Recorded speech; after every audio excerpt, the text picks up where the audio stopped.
আজকের আমি বানাবো গাজর দিয়ে কিছু একটা। পরিমণি কিচেনে কিন্তু আমি নিত্য নতুন আইটেম দেখাই, রান্না প্রতিদিনের আলাদা আলাদা রান্না, অনেক ধরনের রান্না দেখাই। আপনাদের পছন্দ মতো রান্না থাকলে বলবেন, আমি সেটাও চেষ্টা করব। আজকের বানাবো আমি এই গাজর দিয়ে গাজরের সাজ পিঠা।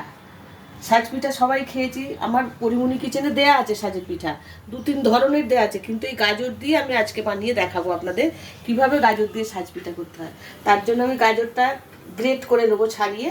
আর লাগছে চাল, আমি চাল এক বাটি ভিজিয়ে রেখেছি।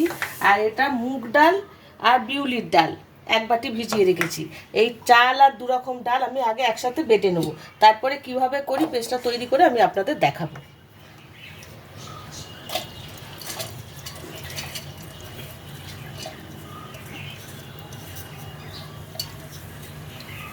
মুগ ডাল বিউলির ডাল ঢেলে নিয়েছি, এখন এই চালটা পুরো ঢেলে নেব।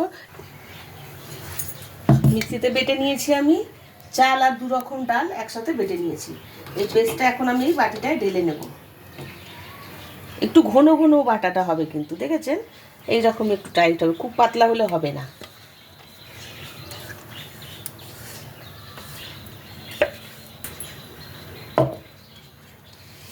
ব্যাটারটা ঢেলে নিয়েছি, এখন এই ব্যাটারটার মধ্যে দেবো আমি গাজর। আমি গ্রেট করে নিয়েছি, একটা গাজর গ্রেট করে নিয়েছি। আর নিয়েছি পেঁয়াজ কুচিয়ে নিয়েছি, কাঁচা লঙ্কা কুচিয়ে নিয়েছি। দেবো এর মধ্যে 1/2 চামচ চাট মশলা দেবো, 1 চামচ বেকিং পাউডার দেবো, আর দেবো 1/2 চামচ গরম মশলা। আর নুন আর চিনি আছে, ব্যালেন্স অনুযায়ী আমি এটা দেবো। এখন এর মধ্যে আমি দিয়ে দেবো এই গ্রেট করে রেখেছি একটা বড় গাজর, এটা দিয়ে দিলাম। গাজর কিন্তু খুব উপকারী, গাজর খাওয়া খুবই ভালো, প্রতিদিনের পাতে গাজর রাখা ভালো। বাচ্চাদের বড়দের সবার পক্ষে গাজরটা প্রত্যেকটা মানে ডাক্তাররা বলেন যে গাজর খুব উপকারী। কাঁচা খাওয়া যায়, ভাজা, ভাপে, সিদ্ধ, ঝোলে, ঝালে, ডালে, সব কিছুতে গাজর পাতে রাখুন প্রতিদিন, ডাক্তাররা বলছে। তাই গাজর দিয়ে নানান রকম আইটেম বানানো যায়। গাজরের হালুয়া তো খুব ফেমাস খাবার, সেটা পরিমণি কিচেনে দেয়া আছে, দেখবেন। এবার আমি গাজরগুলো গ্রেট করেছিলেন সেটা মেখে নিলাম। দেবো পেঁয়াজ কুচানো, পেঁয়াজটা একটু বেশি ভালো করে কুচাতে হবে। এবার দেবো কাঁচা লঙ্কা, কাঁচা লঙ্কা যারা যেমন ঝাল খাবেন সেই মতো দেবেন। এখন দেবো আমি স্বাদ মতো নুন দেব,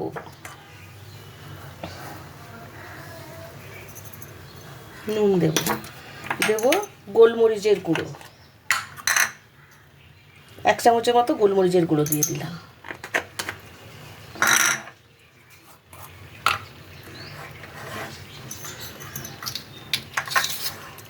এটা বেকিং পাউডার, 1 চামচ আমি বেকিং পাউডার দিয়ে দেবো, আর একটু বেশি দিয়ে দিই, ব্যাস।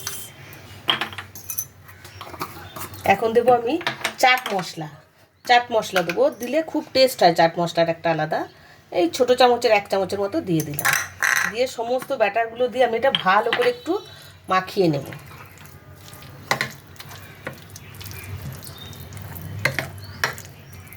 গ্যাসটা জ্বেলে নিয়েছি, আমার সাজটা একটু গরম হয়ে যাক।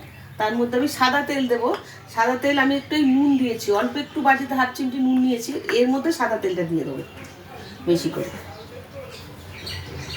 এটা তেল বেশি লাগবে না, জাস্ট সাজের পিঠা করতে যেমন ব্রাশ করে না সেই রকম। আমি এই ব্রাশটা বানিয়ে নিয়েছি, এটা কলা গাছের ডাঁটি, এটা দিয়ে খুব ভালো হয়। ব্রাশটা একটু মুখটা থেতো করে নিয়েছি, এইটা দিয়ে আমি এই তেলটা দেবো এর মধ্যে। দেখুন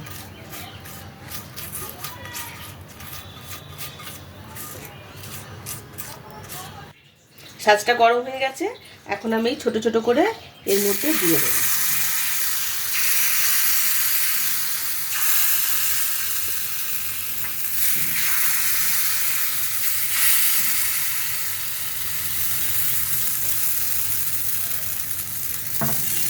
এখন ঢেকে দেবো, গ্যাসটা কমিয়ে নেবেন কিন্তু। ঢাকাটা খুলে দেখব, দেখুন কি সুন্দর ফুলেছে, খেতে খুব টেস্ট হয়। এটা আমি এখন উল্টে দেবো একটু।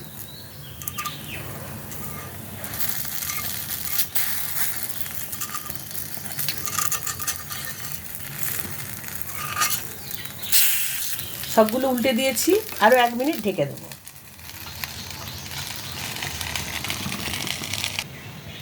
1 মিনিট হয়ে গেছে, এখন আমি ঢাকাটা খুলে দেখি।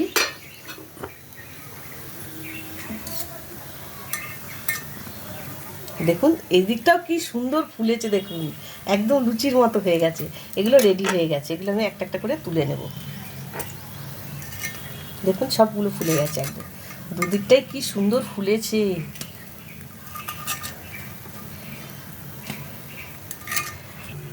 দেখুন একদম ফুলে ফুলে গেছে সব। সাজের পিঠেগুলো খুব সুন্দর হয়েছে। এমনি পিঠে পুলি যখন বানানো হয় না, যদি সুন্দর হয় তখন মনটা খুব ভালো লাগে। পিঠেগুলো সত্যিই খুব সুন্দর হয়েছে, একদম দুদিকটাই ফুলে গেছে, খেতেও খুব ভালো হয়।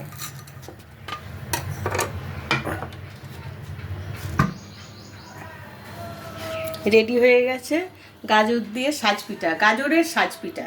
এইভাবে সাজ পিঠা বানাবেন, বাচ্চারাও খাবে, বড়রাও খাবে।